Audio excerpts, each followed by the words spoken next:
Hello, there is a one question in chat box, sir.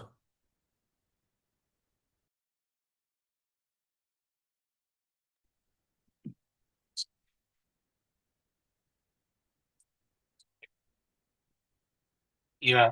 Hello.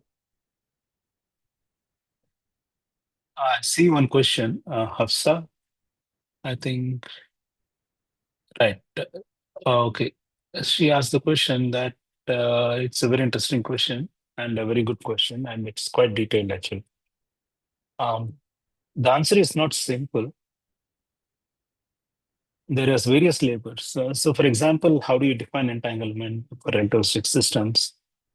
Um, is itself is a question essentially because in relativistic systems, as you see, the particles keep getting created and destroyed. You can unmute yourself, Hafsa, because so that I know um, the feedback. And if you have any further questions, you can let me know essentially.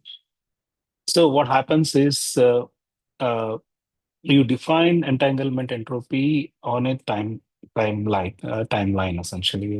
For a specific time, you introduce entanglement entropy. Now, all these are now. If you have a strong gravitational field, like example in the case of say, for example, in the case of, so if you're fixing the time, the moment the time dilation and everything will not really um, define your entanglement entropy. Okay.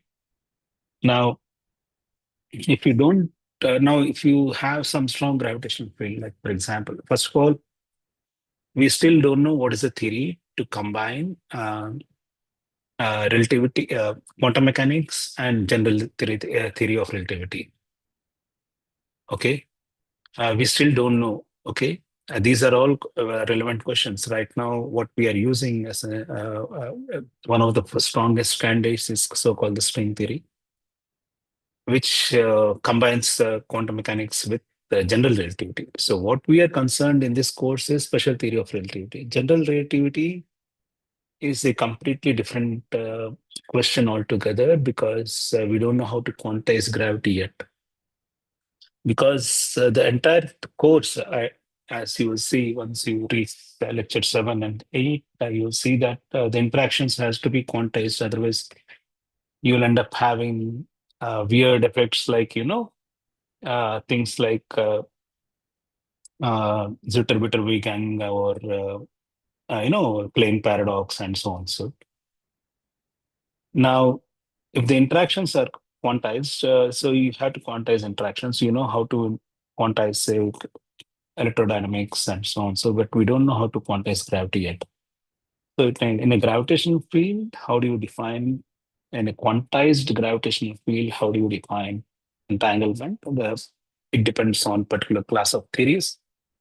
So, if you there are definitions and you can study these. These are all open questions, and there's a lot of research going on essentially. So, what happens if there are entanglement in the background of a particular black hole? And the answer, yes, the entanglement entropy and what are its corrections. These are done in the context of specific theories, like, like in some non-physical, right now we are only studying toy examples, if you want, not the full example like in GR of uh, general relativity of, say, for example, realistic black holes, but these are calculations done in some uh, toy model black holes in certain backgrounds. And so people calculate entanglement entropy at a very high precision because there are quantum corrections to it and then match it with certain theories and everything. So to answer your question, no, it's not an easy answer because these are all open questions and this requires a bit more study, essentially. I Okay, don't know sir. if I, yeah.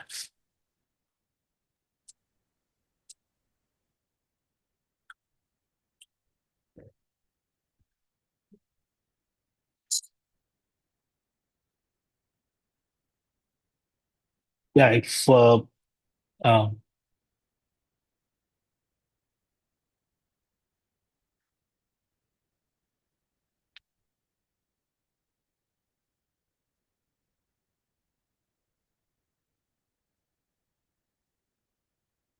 Okay. I'll take the second question first, Ramanan Nair, because you're online. I think I'll take now. Now, writing. How do I write a Lagrangian? Right. That's the question you have. Now, as of today, meaning in the course of this lectures, I didn't tell you what are the general rules to write a Lagrangian. The general rules, as of now, whatever we are concerned in the course of this in the course is that the Lagrangian should be real, and we will see later essentially that why it should be real because and it should be Hermitian. There are some theorems in quantum field theory which tells you that it should be Hermitian, it should be real. All the operators should be Hermitian, and it should be low. So the way I wrote the Lagrangian is that I only care that it should be real and it should be Lorentz invariant. So for me, it should be Lorentz invariant means that it should be Lorentz invariant or covariant means that it should be a Lorentz scalar for the Klein-Gordon field. Essentially, it's a Lorentz scalar. I know that if I take out one phi field, I get back my Klein-Gordon equation. But if you have a complex, uh, so it is like integrating the equation of motion. The Lagrangian is like integrating the equation of motion. Now, if you take that particular form of the Lagrangian, you get back your equations of motion. So the entire point is that if you take the derivative of the plane Gordon field with respect to say phi or phi dagger, you should get back the corresponding equation of motion for the plane Gordon equation of motion. And that is the only condition on the Lagrangian. And that it should be Lorentz invariant. The other constraints that it should be uh, real and everything will come in a quantum field theory setting, but in a relativistic setting, essentially just only the relativity matters. And it should give you back the correct Klein-Gordon relativistic equation. Did I answer Thank your question? Yes, sir. Thank you. Yeah.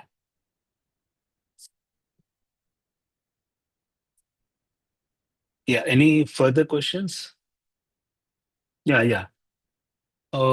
If you, both of you have any further questions, just go ahead and ask me. Essentially, please. Any part of the course which you didn't follow, or if you want me to repeat, I can repeat it.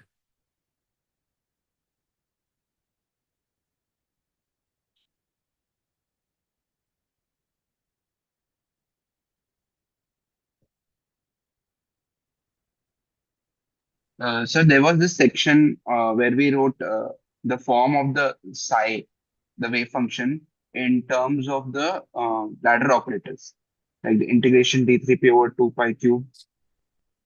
There was an exponential term, and then we had these AP dagger terms. So could you please explain why do we write in terms of the ladder operators? Yeah, that is a very good question. I was planning to come back to it, but okay, let me share the thing. Do you remember which lecture that was it? Oh, no, but I'll take it out essentially. Okay. Now, uh, one thing is you should remember that this is a multi-particle system. Okay, this is a multi-particle system. What happens is if you look at the Lagrangian, let's look at the uh, simplest Lagrangian we can think of. Here, right? This is the one you wrote. You're mentioning? So it was an integral d3p over 2 pi cube. Integral. Okay. No, this is not. I think, yeah, that is the quantization condition. I'll tell you how it comes. Okay. So the way it comes is now if you look at the Lagrangian carefully, okay, let me see the Lagrangian. I'll just show you let's take the scalar field. Okay. Now, if you look at the Lagrangian, now take the Lagrangian. Now, the Lagrangian can be written, it is quadratic in phi. Okay. Do you agree with this? that it Yes, sir. is or it is phi square, like del square, phi square, and phi square type term essentially. Now let's expand this del square, phi square. So the first part is del t square and p square. And the second part is, okay, if you expand it, if you expand the del, okay, you have del 0 and del bar, right? Essentially, which is the space part. Yes, sir. Do you agree? Okay. So this entire Lagrangian is like e square plus p square m square, right? If you understand, I agree with it. Forget Yes, about sir. f mu and interactions and everything for the present. Let's take free part essentially. Okay. Okay. This one essentially. This part is essentially like e square plus p square. I mentioned it several times. This is e square plus p square. Now e square plus p square is something which Heisenberg realized a long time back. Is like if you just take p square, okay, it's like quadratic, no? It's anything like a quadratic term, right? Essentially, it's like now if you look at the harmonic oscillator Hamiltonian, oh, how does it look like? Do you remember? It is p We square, write it but in terms of the ladder operators. Like yes, we no, kind of, exactly. it's in a quadratic No, form but and then remember, we, yeah, it is quadratic in p square and k square yes, sir. or x square, whatever you want to call it. It's p square and x square, exactly. Now, similarly, you have p square and like x square, like quadratic form for this thing. Okay, this Yes. one exactly is like quadratic. So what Heisenberg realized that because it's quadratic, you can define new ladder operators constructed out of these things. Because anyway, it is a multi-particle state. Anyway, it is a multi-particle state. You cannot use ordinary quantum mechanics. You cannot use wave functions. Okay, when wave functions give you, so you have to use completely different type of quantization. So he derived these bunch of ladder operators because he reinterpreted this as a field. He stopped treating phi as uh, a wave function. He reinterpreted it as phi as a field, and he wrote the phi as okay. How do I write on this? Let me see if I can move it to. Can I move it to my iPad or something? That makes life easier.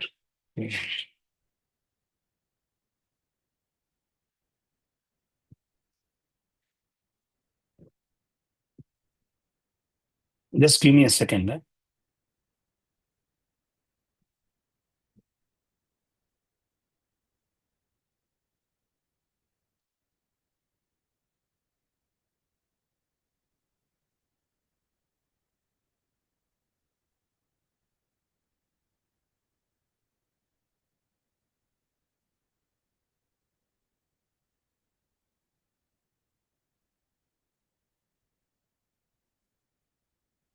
So what it does is, so what you can do is you can define new set of operators, which are like, uh, which I'll do in greater detail when I do the quantization of the electromagnetic field.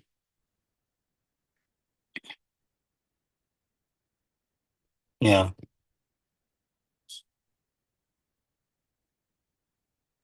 So we discussed it in week 3, lecture 1. Week 3, lecture 1. So this should be here only.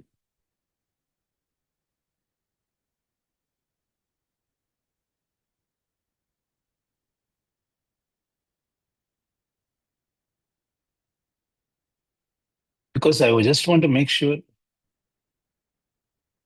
Oh God, this printout is not good. Yeah. Mm. Mm. Can you dig out week 3, lecture 1? What is it?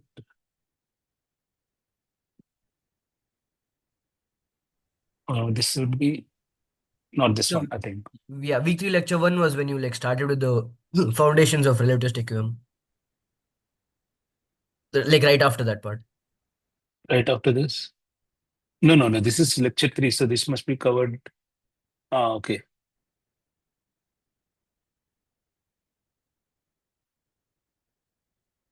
Oh, okay. Classical object, quantum. No, quantum mechanical measurement bound, linear operators, relativistic case. I must have written the quantization condition somewhere. Yeah. Maybe I'll just change it.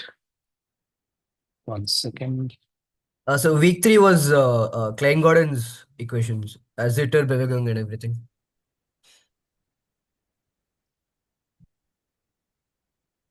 Okay, maybe I mentioned it. This is photon. Are you sure that we are seeing the same set, or because I have another set of PDF files?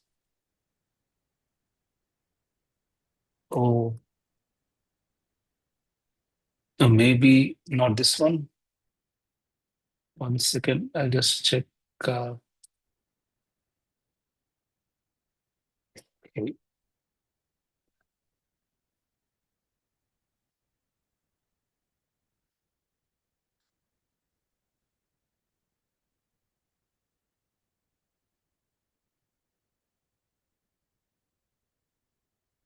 This is this Dirac theory, probability. No, these PDFs are not good. JNT files are better, I think. No, here I didn't talk about quantization about in this place. Anyway, just give me a second. I'll come back to you. I'll write it down for you. Yeah, somehow this. I just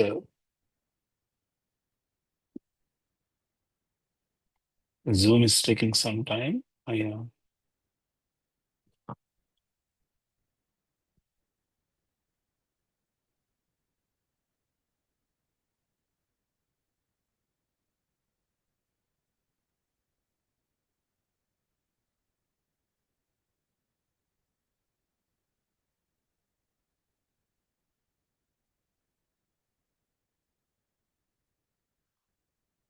So the point is that entire thing, this will just become quadratic. No, I'll just go back to the other one. The Klein-Gordon equation. This will just become quadratic, and we can write it in terms of you interpret phi as a field, and you can interpret entire thing. This I'll do for the electromagnetic field in this class, and maybe if I give the next set of lectures on quantum field theory, I'll discuss that in that actually. So this is a quadratic thing. You realize that this equation is a quadratic thing. Okay.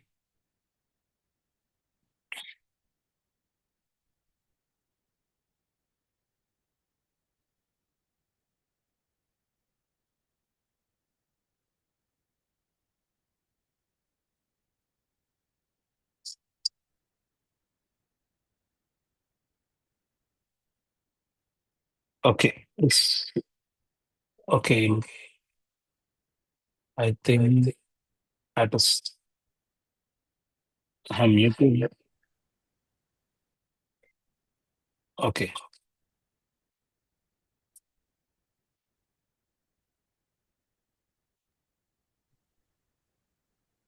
I'm sorry if I can like add something. Yeah, Like you can add. another way to see that it's made out of ladder operators is once you get the equation of motion, you can like generally solve it. You will have like a e power I k x and e power minus I k x terms with some coefficient, because your derivatives are only like spatial and temporal derivatives, not momentum derivatives. These coefficients, let's call them a and a dagger for now, they can be functions of p in general. And when you want to quantize the field or the solution you have, you promote them to operators, and you see that these operators will satisfy the same commutation relations that the ladder operators in your SHM will, if you want like your field to be like Lorentz invariant and everything. So when you impose that quantization condition, the natural interpretation is that they are ladder operators, which you can call as creation and annihilation operators instead of raising and lowering. Okay, thank you. Yeah. Now, okay. No, okay, let me just share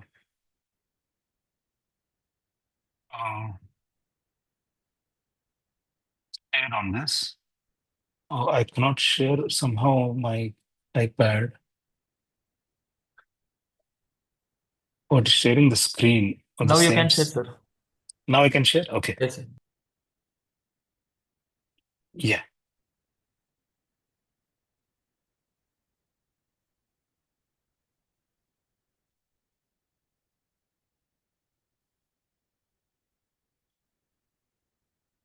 Can you see the screen or not? iPad screen, can you see? Yes, sir. Yes, Yes, sir. sir. Yeah, you can see the screen, right? iPad screen. Okay. So let me just take some note.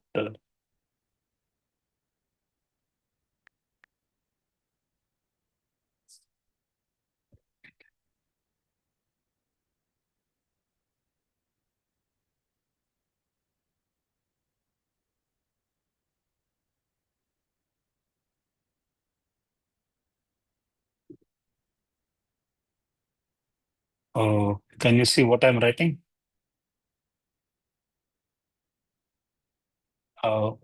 Yes, sir. Yeah.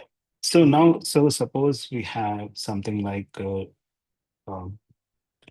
mu phi, dagger del mu phi, and a sum square phi dagger phi.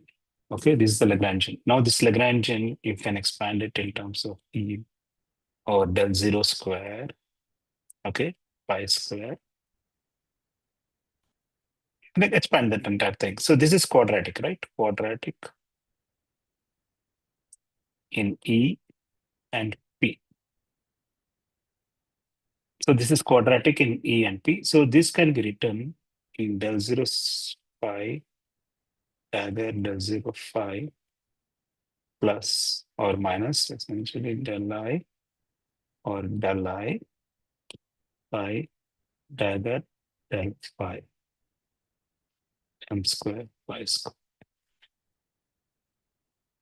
Now what you do in writing field theory, you remember that in harmonic oscillator, if you write it the Hamiltonian, it is always goes as p square plus x square. And so this you can write it in terms of a dagger operators. Okay. Now instead of writing phi, you have to write it in terms of canonical variables. So if you write it in terms of canonical variables, so what it does, it mean canonical variables, phi is one of the variables. The other variable will be phi, which will be del L by del phi. So when you write it in this particular thing, the entire Lagrangian just becomes quadratic in pi square and pi square. Okay.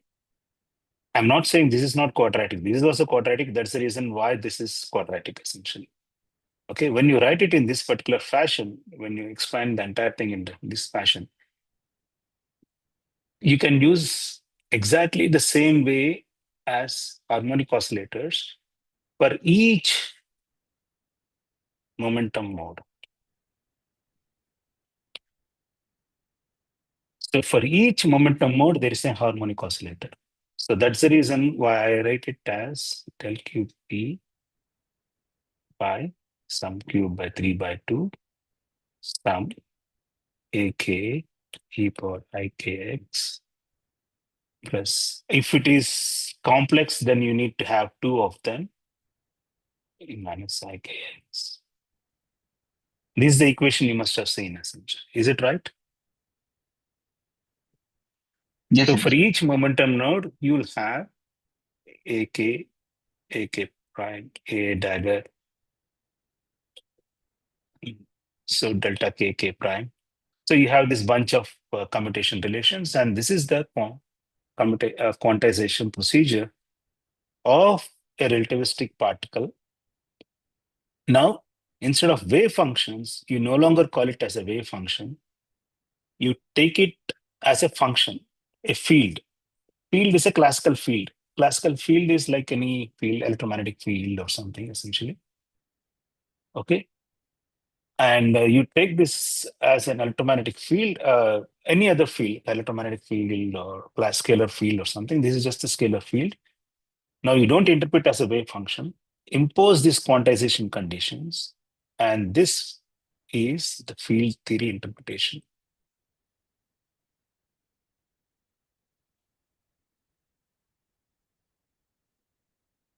of Klein-Gordon. So Klein-Gordon, and this space is not your ordinary harmonic oscillator space, but this is some, for each momentum mode, you have a harmonic oscillator. So there are multiple harmonic oscillators.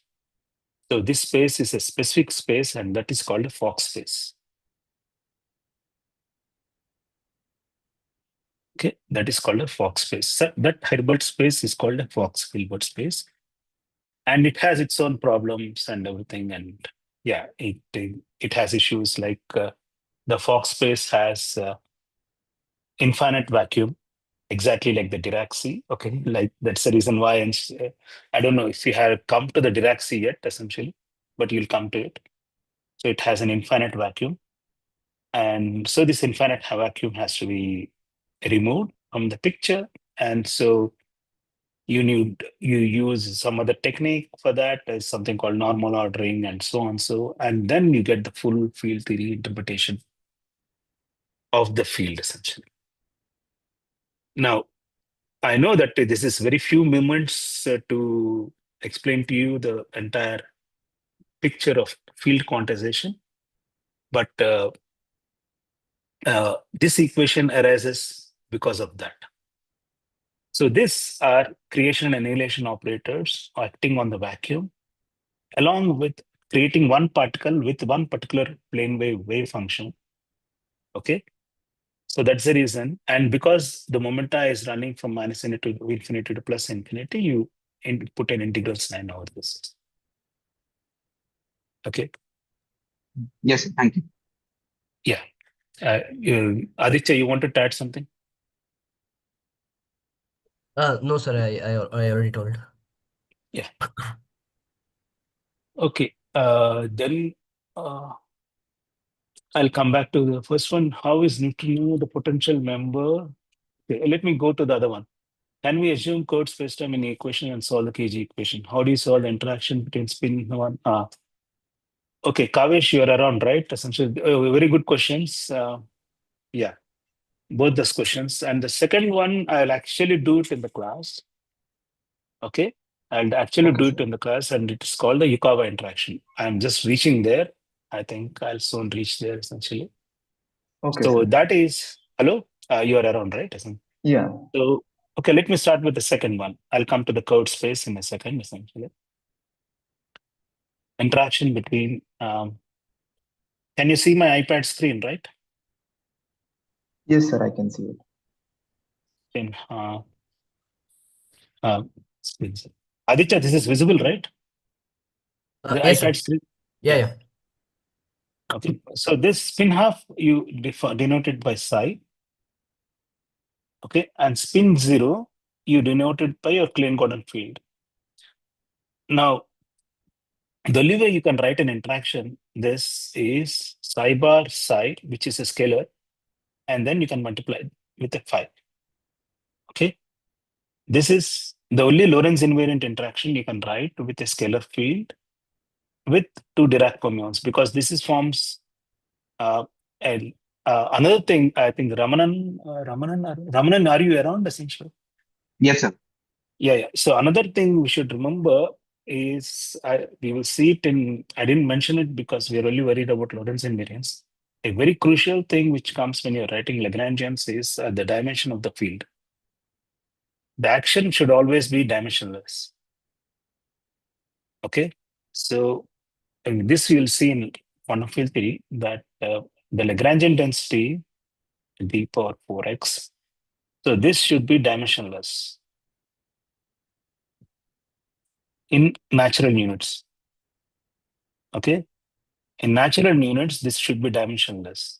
So this fixes the Lagrangian to be of dimension 4 in 4 dimensions of space-time. So that means that every term in the Lagrangian should be 4 dimensions. Every term in that, okay? Every term.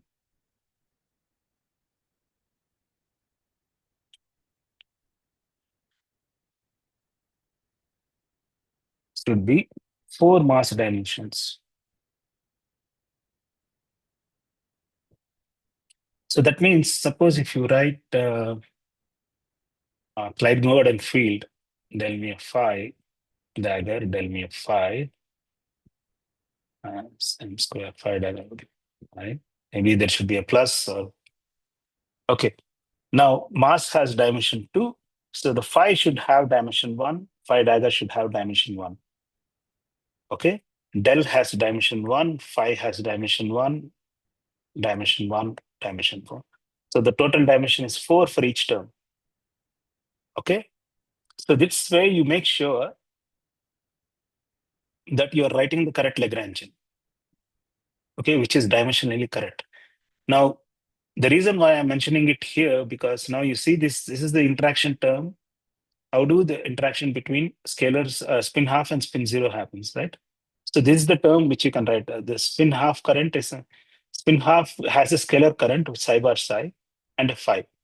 Now you can ask the question why I didn't write psi bar psi pi square or psi bar psi pi cube and so on so, right? I won't write all these terms because they are more than dimension 1. Because I know that dimension of this one is 1. The dimension of psi will turn out to be 3 by 2. You will see, okay, this also will turn out to be 3 by 2. So this 3 by 2 plus 3 by 2, this is 3. And this plus 1 is equal to 1. I have to restrict myself to dimension 4. I have to restrict myself to dimension 4. So these kind of interactions are not allowed, essentially. Okay. I had to, otherwise, there are other issues, essentially, we'll see. Now, if you take this to be your psi bar psi phi y, and now you go into the non-relativistic regime, so you can solve the Poisson equation corresponding to it and so on. So you and try to get the non-relativistic regime. This will give you a potential V of corresponding to the phi, which will be somewhat be like e power minus m square minus mu r square.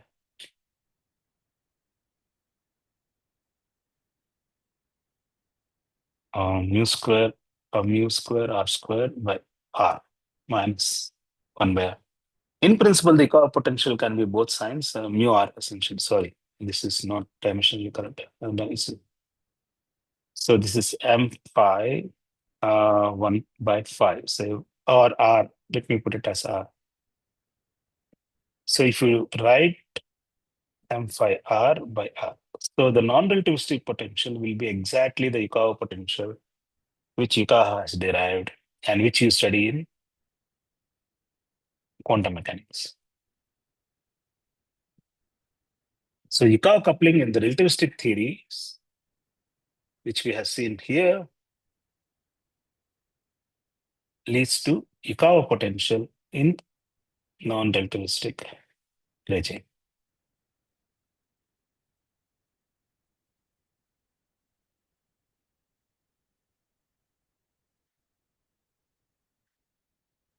Okay. Is this clear? Kavish? Yes, sir. Yes, sir. Yeah. What is the first one? The first one is, can we assume curved spacetime in equations? In our equation, then solve for the KG. That's true. You can assume. The most general way of writing. So if you want, you can express your Klein-Gordon field Lagrangian in this particular fashion.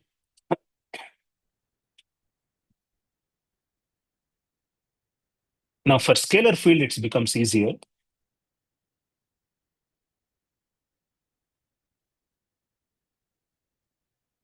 There is some term which comes in front. And there is something called minus root G. This is called Einstein-Hilbert action. So this is possible where this is your general metric. whatever metric you want to take, and you can solve this. So the kinetic term picks up the metric essentially. So wherever there are derivatives, it picks up the metric, and so the metric will see this. And so you can write one of the first equations which you see. There is a very, very nice book which I all recommend by Mukhanov, okay? Quantum field theory on a curved space-time, actually, which starts with it's a very simple book, very well written, very pedagogical compared to, say, other books on curved space-time. So this tries to solve this one, and then now when you try to quantize it, there are some problems. There are several problems when you try to quantize it. But otherwise, this is very simple, and then this can be used for inflation, various aspects essentially. And you can solve this, and yes, the question you're asking is, what are the solutions? Say, for example, is that the question, Kavish? Yes, sir. Yeah, the solutions. Now there are different modes of this solution. It's a typically, say, suppose if you solve it for a Robertson Walker, it depends upon what the metric you choose. The simplest metric you choose is Robertson Walker metric. Essentially, it's very simple to solve. And that gives you some terms which are proportional to the scale factor in the equation of motion for the scalar field. Okay. Now, you can put various things, meaning you can put warp spaces, so on, so, and everything. But each of them will have different kind of solutions, essentially. Okay. In general, we cannot say whether it can solve it or not. Depends upon the metric. In some cases, some metrics are so complicated that you get Bessel's functions and all kinds of special functions and so on. Yeah. Okay. Okay, sir. Yeah. Yeah, and there was one more question. How neutrino is the potential beyond standard model? Question by Gaikwad. Okay, he's not around, but I'll still answer this question. Okay. Now, neutrinos are Weil fermions. You'll see in your later lectures that they are Weil fermions. Weil fermions in standard model. Weil fermions are massless limit of Dirac equation. So we have a separate set of equations in the massless limit, which you will see in the later classes. And you will see that the massless limit, the equation decouples, and both the chiralities don't talk to each other, meaning a left-moving particle is always left-moving, and the right-moving particles is always right-moving. So in the standard model, neutrinos are considered to be Weil fermions because there is no way, a mechanism of giving mass to this neutrinos. Okay, there is no way. So to give mass to the neutrinos, you need to have right-handed neutrinos also, like for all other particles. But right-handed neutrinos do not have any interactions. And so in the standard model, which explains weak, strong, and electromagnetic interactions, so the left-handed neutrinos participate in weak interactions. What interactions that does right-handed neutrinos participate? It doesn't participate in any interactions, so there is no way of detecting them. There is no way of knowing whether they exist or not also. We have no clue. So in the standard model, we say that they are not there. They don't exist at all. Okay? So if they don't exist at all, how do they get masses? That means now you have to extend the standard model by introducing something, by introducing new particles or new symmetries at both, and so on. So, okay? So that you can explain because you have to introduce some new interactions or new symmetries. So you have some Higgs interactions for the right-handed neutrino. Right-handed neutrino should have some interactions to get mass. Okay.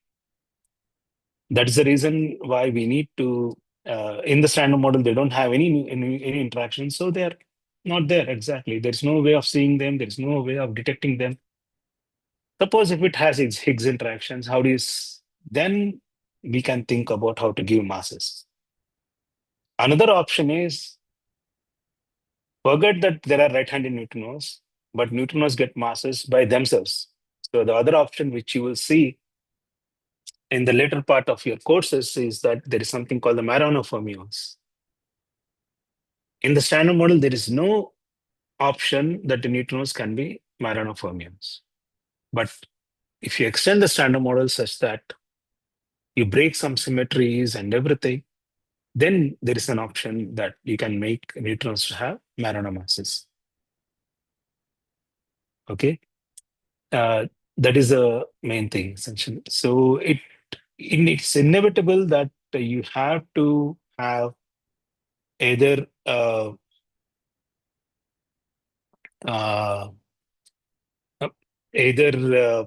new kinds of symmetries or new kinds of particles. You had to break some new symmetry.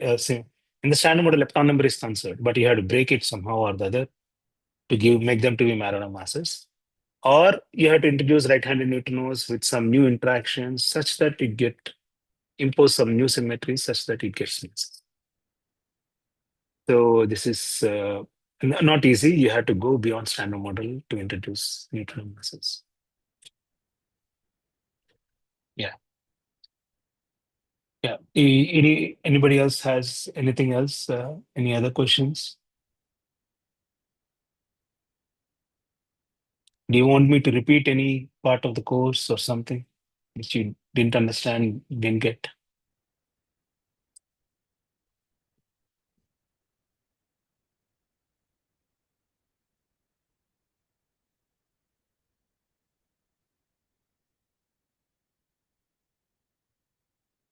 What is the part which you found easy and what is the part you found difficult in this course? Let me ask you a poll. Now that you are here. Yeah. Yeah. So Hafsa, you can start. Yeah.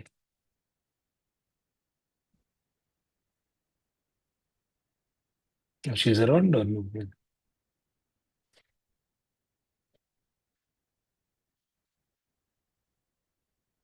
Anybody? Ramnan, you want to say something? Sir, like the initial part was fine. Like I understand that this is a course on quantum mechanics and the relativistic regime. We are not touching too much upon field theory concepts here. So sometimes we are taking concepts directly from field theory as results. So that is where I found it bit difficult to find continuity in the lectures. So apart from that, everything's fine. No, no, we never take any results from field theory except when we start doing interaction picture. Until the last minute, the reason is because this is the only technology which is available to us to deal with. So suppose if you have a quantum field theory system and you want to move to a non-relativistic system. So this is typically happens in most cases when you have, say, for example, bound state systems. Okay. So suppose if you have a bound state systems, this cannot be explained in any relativistic regime. Bound states are inherently non-relativistic. So you don't know how to deal with them. And of course, there are formal equations you can write like Pepe-Salpeter or some other bunch of equations you can write, Dyson-Schiller or something, and try to solve them numerically. In most cases, we cannot really solve them numerically. Okay. But if you want to deal with, say, quarkonia or say bound states of quarks or bound states of BB bar systems or bound states of dark matter, which is this is being applied right now. If you have fermionic dark matter coupled by somebody was asking for the interaction, and you have bound state systems. So this is the only technology where you can start sketch from a relativistic quantum mechanical picture, you don't use the full field theory thing. Come down and study the non-relativistic system in much more detail, essentially. At the same time, it also tells you the pathologies associated with trying to apply directly any of the quantum mechanics things directly to in a relativistic regime. It doubles down on it, essentially saying that you have so many problems associated with this kind of if you just take wave function approach or any of this. Yeah, I agree that, but I don't. The only thing which we use essentially is S matrix, which we'll come to it in a second. I think you will come to it in a couple of lectures that you will use the S matrix. That is not really field theory picture. That is a quantum mechanical picture, but in field theory it becomes much more concrete and everything. I agree with you. Meaning, yeah, it becomes much more Yes. concrete. Yeah.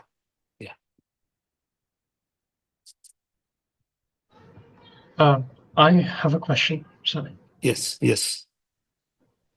In the Klein paradox, there's a step potential that you had written, and Yes. in it, a particle was incoming, and then in the intermediate potential, it got reflected, and there was a transmitted antimatter particle. Right. But in standard quantum mechanics, we also learned there is the potentials are a classically forbidden region. So can antimatter particles still exist there? In classically forbidden regions, no. The point is that this is what kind of classically forbidden regions of the potentials? You're talking about the wave functions or classically forbidden? No, you're talking about tunneling. Or is it? Or are you talking about tunneling or? In the step potential for positive x values or positive z values, the potential is non-zero. And Yes. so if a particle enters that region with that potential, No. if the, There is no. Okay, let me tell you one thing. In the entire thing, what we discussed, there is a symmetry which is hidden, which is the symmetry of particle-antiparticle symmetry, which is called charge conjugation symmetry, which you'll come a bit later. Okay? Okay. So whatever happens to the particle, it always happens to the antiparticle. So the Lagrangians which we are dealing with, or the systems we are dealing with, always have the same features for particles and antiparticles. Okay? In most cases, it happens. In 90% of the cases of the Lagrangians we can consider, there is a symmetry between particle wave functions and antiparticle wave functions in most cases. Okay? Now you can ask the question that are there situations in which this symmetry is not considered? I don't know. Did I address your question?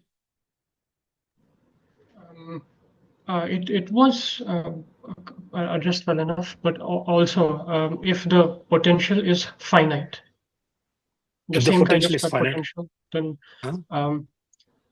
The antimatter particle gets transmitted if we consider the left side of the potential and the right side of the No. potential when that In the was Klein paradox, what we do, okay, let me repeat the Klein paradox a little bit.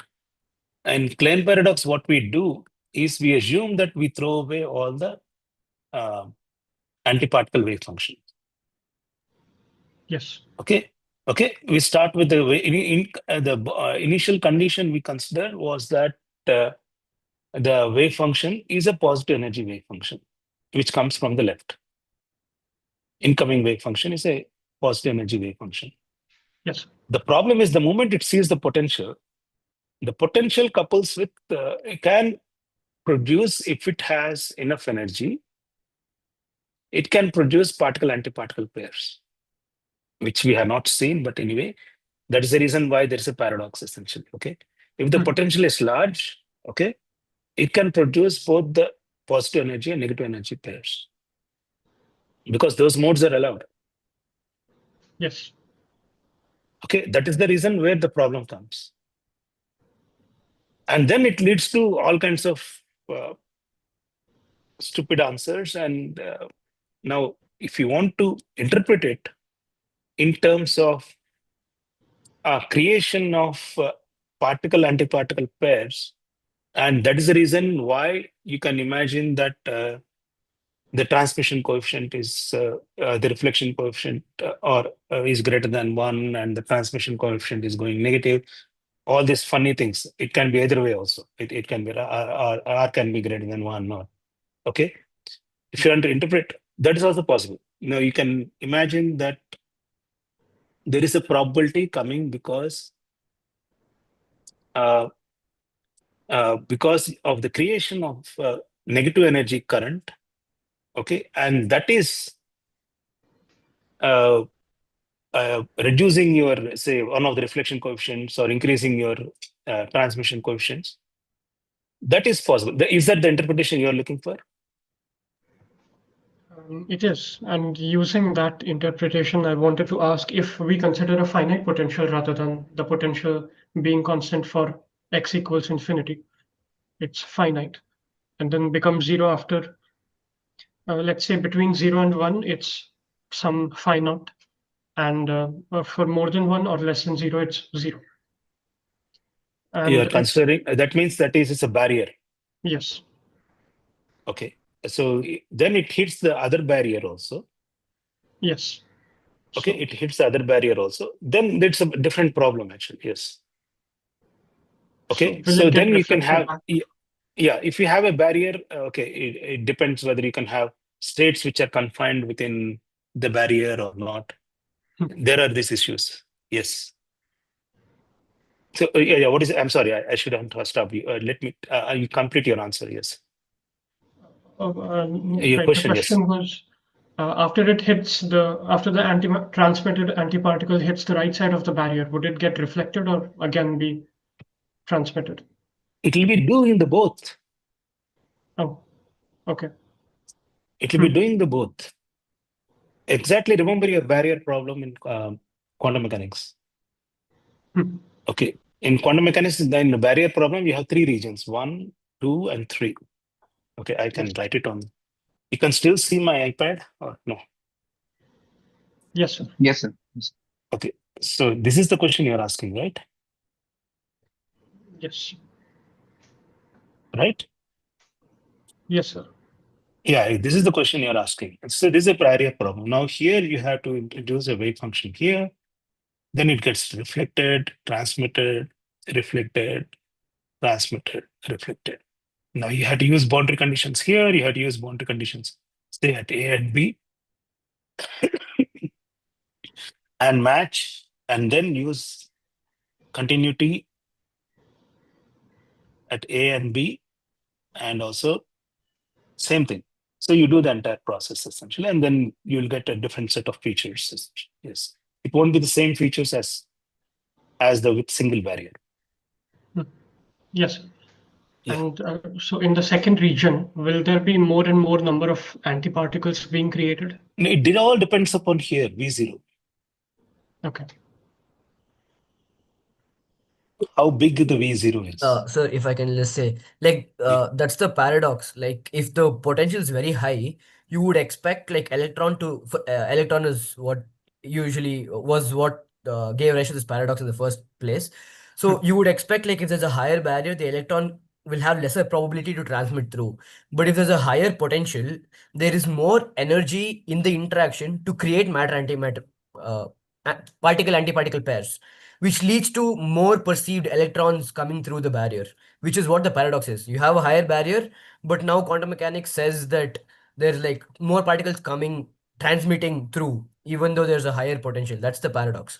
You need like field theory to resolve this, to actually talk about the interaction, because quantum mechanics doesn't talk about particle creation and destruction that well. Like it just works with Hilbert spaces, as in it works with a fixed number of particles. You like Schrodinger equation, whether relativistic, non-relativistic, any regime, like quantum mechanics just talks about energy levels of particles in systems. It doesn't talk about creating new matter and like new particles. That's the field theory interpretation. But relativity also says that you'd have this much energy to have to create new particles, which is what gives rise to the paradox. The minimum potential needed is like mc squared. It's not ideal, but which is why this zone between like mc squared to v naught minus whatever is where you observe this paradox, where quantum mechanics seems to be applicable, but it's going against quantum mechanical intuition. The intermediate region, yes. Yes. Above it, anyway, it is completely paradoxical. Above Yeah, above it's V0 is completely like, paradoxical because if it goes yes, to infinity, then you'll have like infinite pairs, which is again not yes. But anyway, Abhishek, I don't know, did you get the answer or? I did get the answer. And is the paradox resolved completely for all No, it is regimes not resolved using? in, no, it is, the paradox tells you that you cannot use one wave function picture and you cannot use classical potentials in a relativistic system, relativistic quantum system. So So using the field theory, will it resolve the paradox? because in field theory, as we will see in the coming lectures, in field theory, there is no classical potentials. The Okay. potential itself will be will be written as an interaction with a mediator. So you use Green's functions methods. So you cannot use this technology. This technology is completely, it is not correct to use in a relativistic regime. That's the point. Quantum mechanics in a relativistic Like regime. that time sir explained, right? Like what we saw as the Yukawa potential was actually just the Yukawa interaction. So when you go to like actual like quantum field theory setting, like this potential, whatever we write in quantum mechanics is just a term in the Hamiltonian, right? It's just like a potential. Yeah, It's a non-relativistic limit. You cannot apply that to this system where the energy is relativistic. That's the resolution of the paradox. You need to treat all potentials as the origins of all potentials as some sort of interaction, which goes yeah. into the Lagrangian. In which So case, yes, it is resolved. right, Okay. exactly. Yes, The sir. barrier potentials are typically associated with condensed matter systems and nuclear systems, essentially. So where you have some barrier associated with some nuclear force or something, essentially. It also happens in particle physics also if you have a barrier. So what you do is, so exactly the answer, meaning what Adarsh was mentioning was that, so we introduce a mediator, pi. So this mediator is, okay, this mediator is the relativistic correct picture to calculate in terms of this Feynman diagrams, which I'm introducing uh, perhaps in week 7 or 8. You will see this picture. And what we are doing, this is the correct picture. What he's saying is this is the correct picture. This will resolve the paradox. Whereas trying to do the same thing, uh, you know, Yukawa potential. Yukawa potential is by R. By putting it in terms of wave functions, okay, phi square, whatever it is, del mu phi. We are trying to solve this. This is not, will not resolve the problem. This is not the correct picture. So this entire technology is only valid for non-relativistic systems. So you have to use this technology, which is field theory like technology, to resolve this paradox. So these technologies also there in classical systems. Part of it is the Green's functions and everything. It is so one method of calculations are not the correct way of proceeding in these things. Essentially. Yeah. Yes, understood, sir. Yeah. So we are Uh, calculating in the wrong sense, but if you want to calculate, you have to calculate in a correct sense instead. Yes, sir. Sir, I want to have a clarification.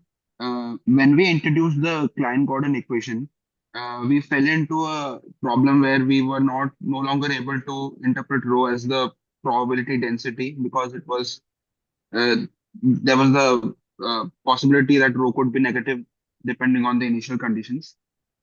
So did we start interpreting rho as the electric charge density and G as the electric current density after coupling it with the electromagnetic field, or we could do that before also? Before that, you cannot do it because it doesn't make sense.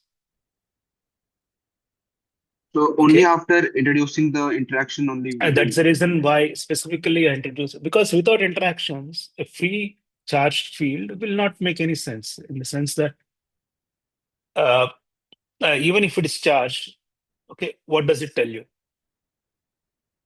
It's equivalent to any free field. It doesn't tell you. You have no interpretation that electric charge is interpreted as, how do you interpret electric charge in classical electrodynamics or anything? It is the charge with you to take a test charge and put it there, and that's how you see it. Okay. Without interactions, you cannot define an electric charge in principle. Okay. Yes. You can always write a free charge scalar field. There's nothing stopping you. Okay. Yes. But if you want to interpret as electric charge and charge density, you need to put in interactions. Yes.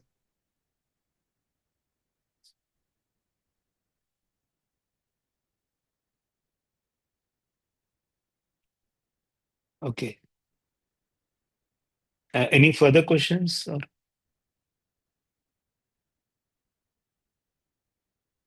you want me to repeat something or anything which you need some clarifications or something?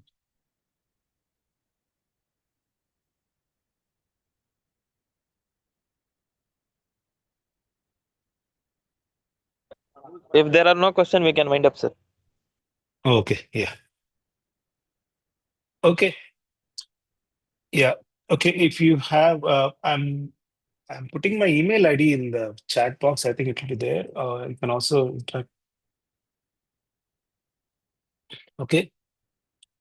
So if you have any further questions or anything you want me to repeat or something, essentially, just let me know. And we'll be happy to do it, essentially. I'll be happy to do it. Okay. If you want to have more questions or something, question sessions or something, let me know. Okay. So this Yes. is my other TA, Adarsh, essentially. And Aditya, you already met. Both of them are there. And even if I am tied up for some reason, one of us will answer your questions. Okay. Thank you, sir. Yeah. Thank you. Yeah.